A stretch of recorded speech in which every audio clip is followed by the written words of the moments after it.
সুপ্রিয় দর্শক শ্রোতাবৃন্দ, বাংলাদেশ উন্মুক্ত বিশ্ববিদ্যালয়ের school of agriculture and rural development কর্তৃক আয়োজিত আজকের এই আনুষ্ঠানিক প্রোগ্রামে আপনাদের সবাইকে স্বাগত জানাচ্ছি। আমি ডক্টর মোহাম্মদ শাহ আলম সরকার।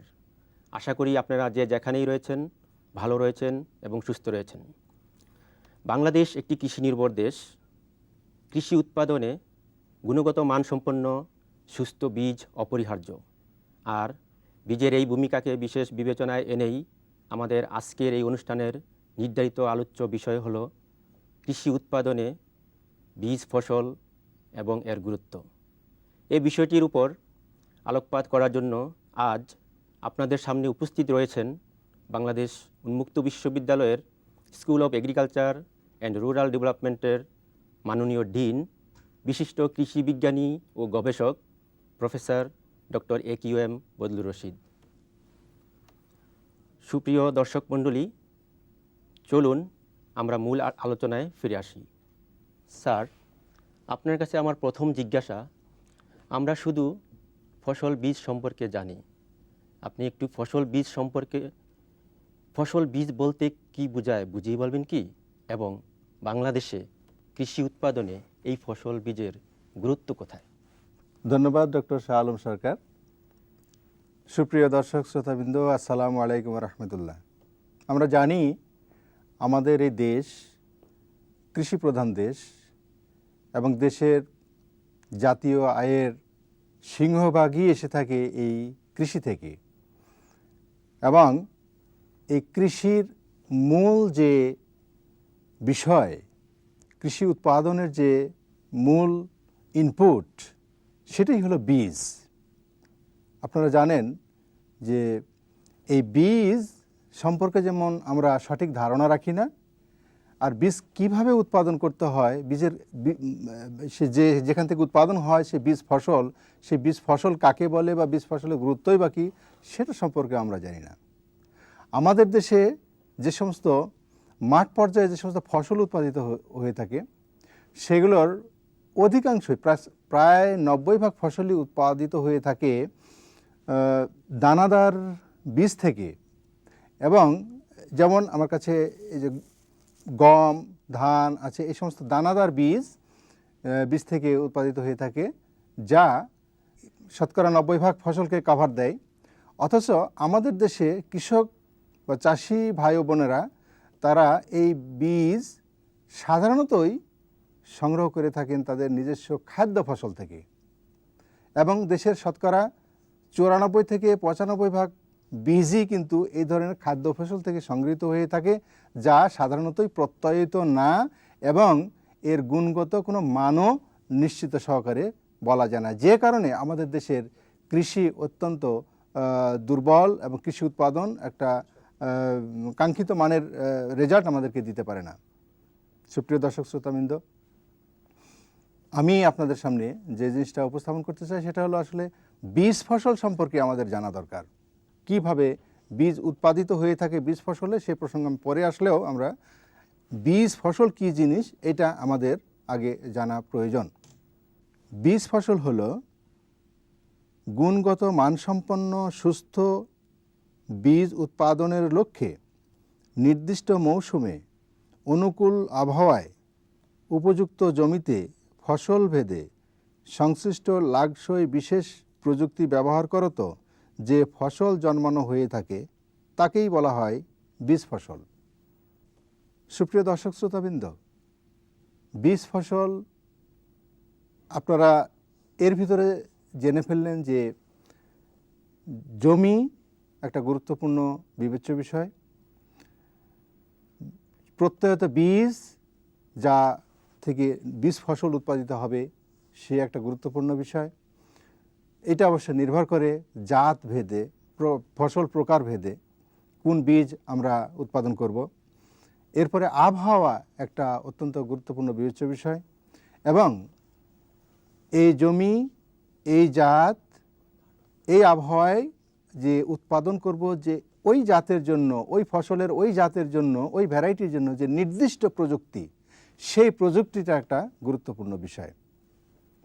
সুতরাং আমি মনে করি যে এই বীজ ফসল থেকে যদি আমরা বীজ সংগ্রহ করি তাহলে গুণগত মানসম্পন্ন উচ্চ ফলনশীল বা উচ্চ জাতের বীজ এখানেই বীজ ফসলেই সম্ভব। ধন্যবাদ স্যার। আপনি যে আপনার বক্তব্যে খাদ্য ফসলের কথা উল্লেখ করলেন, এই খাদ্য ফসলের সাথে বীজ ফসলের পার্থক্য কোথায় বুঝিয়ে বলবেন কি স্যার? ধন্যবাদ ডক্টর শাহ আলম। সুপ্রিয় দর্শক শ্রোতাবৃন্দ এবং চাষি ভাই ও বোনেরা, খাদ্য ফসল এবং বীজ ফসল গুণগতভাবে অনেক পার্থক্য, প্রযুক্তিগতভাবেও অনেক পার্থক্য। বিশেষ করে এর আগে যে কয়টা বৈশিষ্ট্যের কথা আমি বলেছি, যে জমি, আবহাওয়া, প্রত্যয়িত বীজ এবং প্রযুক্তি, বীজ ফসলের জন্য এই বৈশিষ্ট্যগুলো যত পুঙ্খানুপুঙ্খভাবে অনুসরণ করা হয়ে থাকে, খাদ্য ফসলের ব্যাপারে বা খাদ্য ফসল উৎপাদনের সময় কিন্তু এত উৎপাদিত হয়ে থাকে না।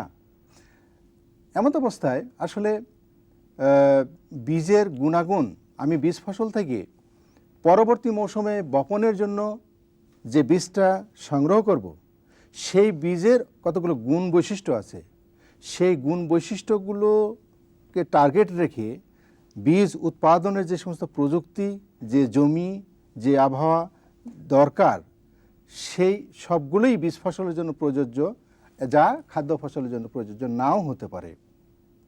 আর এ কারণেই খাদ্য ফসল আমাদের দেশে শুধু খাদ্যের জন্যই ব্যবহার হওয়া উচিত এবং বীজ ফসল শুধু বীজ উৎপাদনের জন্যই ব্যবহার হওয়া উচিত বলে আমি মনে করি। আমাদের দেশে সাধারণত যেটা হয়ে থাকে সেটা হলো, যেমন আমি বলি, পাট।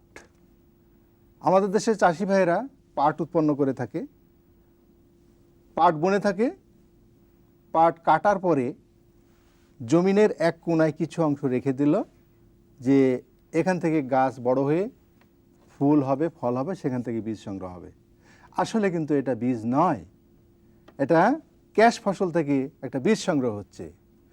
পাটের বীজ উৎপাদন করতে গেলে এর বীজ উৎপাদনের জন্য পাটের ভ্যারাইটি অনুযায়ী এর নিজস্ব একটা প্রযুক্তি আছে, সেই প্রযুক্তিতেই কিন্তু আসলে এই বীজ ফসলটা হওয়া দরকার। সেখান থেকে বীজটা যদি সংগৃহীত হয় তাহলেই কাঙ্ক্ষিত মানের সুস্থ বীজ উৎপন্ন সম্ভব। সুতরাং খাদ্য ফসল থেকে যদি বীজ বা দানাদার বিষয় যদি ছড়ানো হয় জমিতে, অবশ্যই গাছ হবে, সেখানে ফলও আসতে পারে, কিন্তু বীজের যে সমস্ত গুণগত বৈশিষ্ট্য, যে মান, সেগুলো রক্ষিত হওয়া স্বাভাবিক নয়। যে কারণে আমাদের চাষি ভাইদের কাঙ্ক্ষিত ফলন আসে না। কারণ হলো, আমাদের দেশের চাষি ভাই বোনেরা তারা প্রায় 95% বা 94% বীজই কিন্তু অপ্রত্যয়িত বা সংশ্লিষ্ট কোনো বিশেষজ্ঞ বা গবেষক বা কর্মকর্তা দ্বারা প্রত্যয়ন করে না, সার্টিফিকেট নেয় না। যে কারণে খাদ্য ফসল থেকে যে বীজগুলো তারা মনে করে যে চেহারা সুন্দর, দেখতে সুন্দর, ভালো, সুস্থ সবল মনে হয় আপাতত, সেগুলো ওনারা পরবর্তী মৌসুমের জন্য রেখে থাকেন বীজ হিসাবে বপনের জন্য, যেটা ঠিক নয়। হয়তো চেহারা দেখতে সুন্দর, কিন্তু দেখবে পক্ষান্তরে ওই বীজের যে সমস্ত গুণাবলীগুলো আছে সেগুলো নাও থাকতে পারে। সুতরাং যেটা বীজ ফসল থেকেই সংরক্ষিত করা সম্ভব। ধন্যবাদ স্যার। বীজ ফসল থেকে উৎপাদিত বীজের কি কি গুণাবলী থাকা আবশ্যক বলে আপনি মনে করেন, একটু বুঝায় বলবেন কি স্যার? হ্যাঁ, ধন্যবাদ। সুপ্রিয় দর্শক শ্রোতাবৃন্দ, অত্যন্ত গুরুত্বপূর্ণ একটা প্রশ্ন, যে বীজের গুণগত মান বা বৈশিষ্ট্য কি কি থাকা দরকার, যেটা আমরা সাধারণত বিবেচনায় রাখি না বা বুঝি না। বীজ ফসল থেকে যে বীজটা সংগ্রহ করা হবে, একটা টার্গেট থাকবে যে আমি যে বীজটা উৎপাদন করব সেই বীজের কতগুলো গুণগত মান বা গুণগত বৈশিষ্ট্য অবশ্যই থাকা দরকার, যা পরবর্তী মৌসুমে বপন করলে সেখান থেকে আমি কাঙ্ক্ষিত গাছ, কাঙ্ক্ষিত ফলন আমরা পেতে পারি। সেই গুণগত বৈশিষ্ট্যগুলো হলো বীজের সুপ্ততা ও অঙ্কুরোদ্গম ক্ষমতা, যাকে ভায়াবিলিটি অ্যান্ড জার্মিনেশন ক্যাপাসিটি বলে, বীজের সুস্থতা অর্থাৎ হেলথ, মিশ্রণ বা মিক্সড, উচ্চ ফলনশীল বা হাই ইল্ডিং, আর্দ্রতা বা ময়েশ্চার কন্টেন্ট, সতেজ, গঠন এবং অধিক পুষ্টিমান ও ওজন বিশিষ্ট high vigour and highly nutritive and weighty, এবং বীজ মান সিড স্ট্যান্ডার্ড বা থ্রেশহোল্ড লেভেল।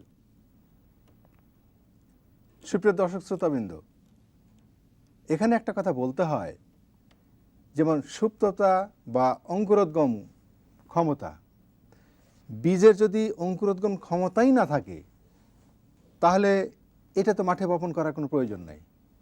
কিন্তু খাদ্য ফসল থেকে যেটা উৎপাদিত হয়, যে দানাটা, সে দানার অঙ্কুরোদ্গম ক্ষমতা না থাকলেও চলে, তার সুপ্ততা না থাকলেও চলে।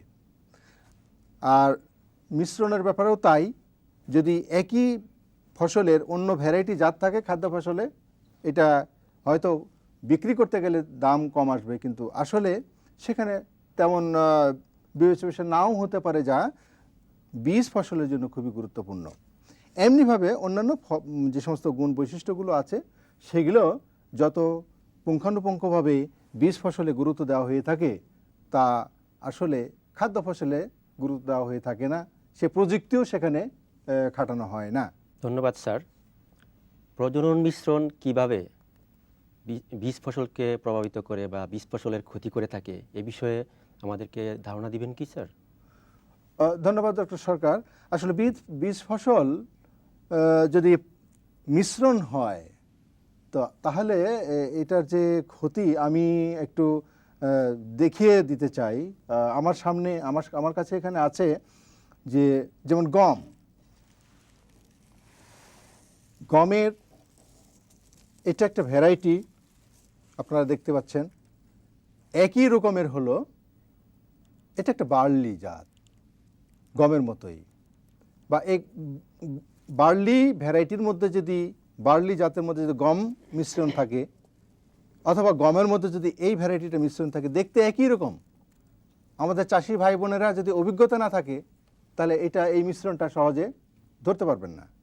কিন্তু এই মিশ্রণটা সম্পূর্ণ দূষণীয় বীজ ফসলের জন্য।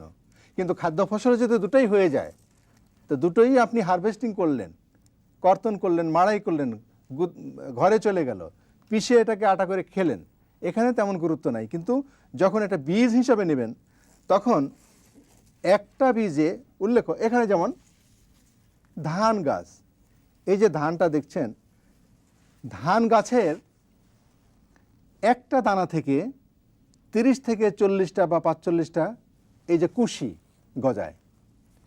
এই কুশিগুলো, প্রত্যেকটা কুশি হয়তো শীষ দিতে পারে না। এর ভিতরে যে সমস্ত কুশিগুলো আপনার শীষ দেয়, সেগুলোকে বলা হয় অ্যাক্টিভ অথবা ইফেক্টিভ প্যানিকল বা শীষ। তো এমনিভাবে আমরা যদি ধরি, এটার মধ্যে আছে ধরেন 10টা কুশি বা টিলার বলে, 10টার মধ্যে যদি 34টা টিলার আছে এর ভিতরে, এই 34টার মধ্যে 10টা টিলার যদি অ্যাক্টিভ টিলার হয়, তাহলে একটা টিলার থেকে, দেখেন, এই একটা টিলার থেকে যদি একটা শীষ বের হয়, তাহলে একটা শীষে থাকে প্রায় 200 থেকে 300, 350 পর্যন্ত একটা দানা থাকতে পারে।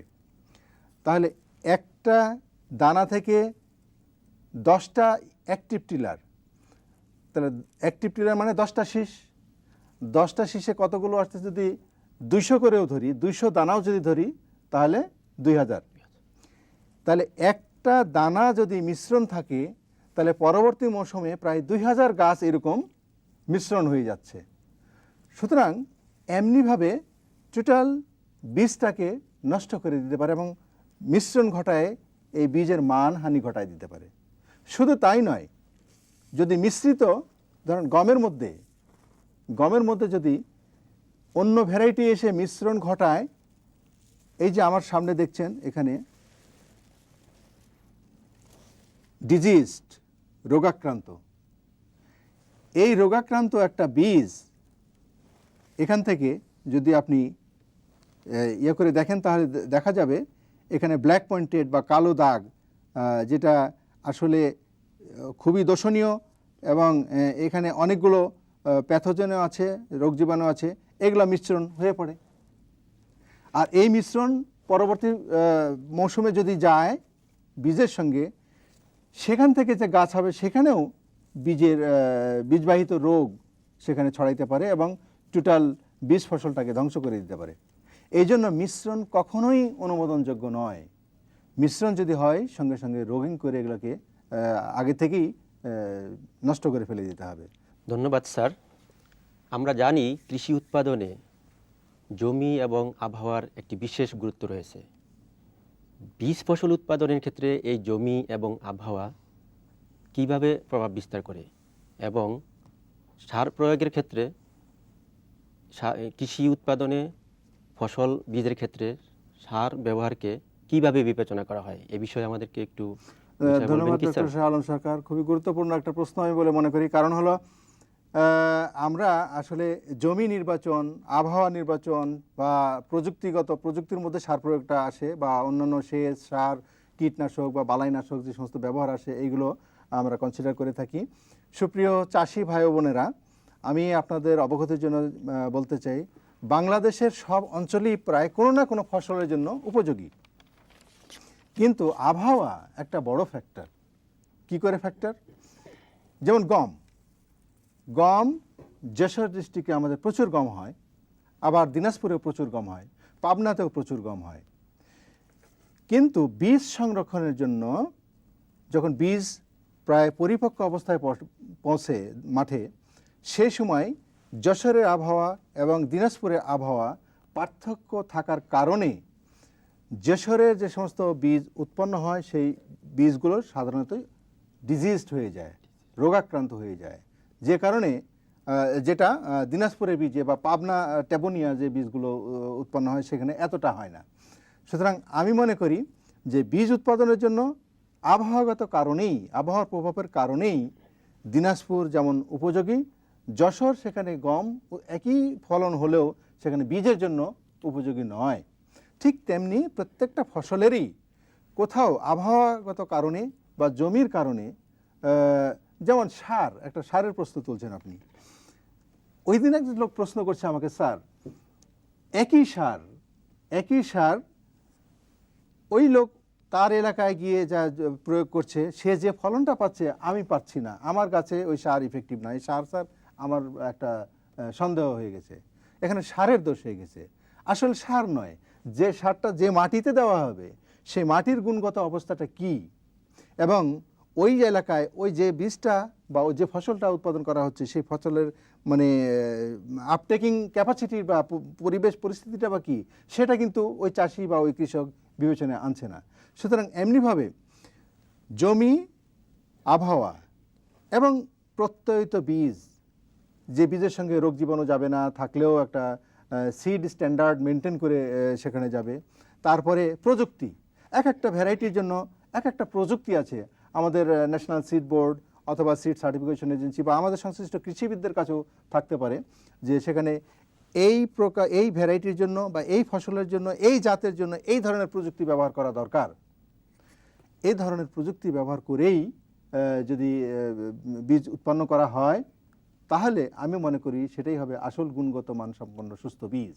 তাছাড়া আবহাওয়া, জমি, প্রযুক্তি এবং প্রত্যয়নের কারণে বীজ অবীজ হয়ে যেতে পারে, যেটা আমাদের কাঙ্ক্ষিত নয়, এবং এই অবীজ দিয়ে কাঙ্ক্ষিত মানের ফলন বা ফসলও উৎপন্ন সম্পন্ন, বীজ তো দূরের কথা। ধন্যবাদ স্যার। এবার আপনার কাছে আমার প্রশ্নটি হলো, আমরা জানি সিড স্ট্যান্ডার্ড সম্পর্কে, শুধু সিড স্ট্যান্ডার্ড নামটি শুধু আমরা জানি, কিন্তু আমরা বুঝি না সিড স্ট্যান্ডার্ড কী। আপনার কাছে আমাদের সকলের উদ্দেশ্যে আপনার কাছে আমার প্রশ্ন হলো, সিড স্ট্যান্ডার্ড সম্পর্কে আমাদেরকে সুস্পষ্ট করে বুঝায় বলবেন কি? সুপ্রিয় দর্শক শ্রোতাবৃন্দ, আমরা সিড স্ট্যান্ডার্ড অথবা থ্রেশহোল্ড লেভেল বলে থাকি। ইদানিং অবশ্য এই দুটো টার্মের পরিবর্তে এনভায়রনমেন্ট ফ্রেন্ডলি কথাটা বলা হয়ে থাকে। আসলে এই বিষয়ে কিন্তু আমরা অনেকেই জানি না। আসলে বীজের সাথে বীজের যে সমস্ত গুণ বৈশিষ্ট্য আছে, প্রত্যেকটা গুণ বৈশিষ্ট্যর একটা নির্ধারিত মান আছে, যেটা আমাদের এনএসবি কর্তৃক, ন্যাশনাল সিড বোর্ড কর্তৃক নির্ধারিত হয়ে থাকে। যখন একটা ভ্যারাইটি রিলিজ হয় তখন এই ভ্যারাইটিটার অঙ্কুরোদ্গম ক্ষমতা কত পার্সেন্ট? সে গমের জন্য 80%-এর কমে, শতকরা 80% যদি অঙ্কুরোদ্গম ক্ষমতা হয় তাহলে এই ভ্যারাইটি রিলিজ হয় না। তার মানে 80% অঙ্কুরোদ্গম জার্মিনেশন ক্যাপাসিটিটা হলো একটা স্ট্যান্ডার্ড।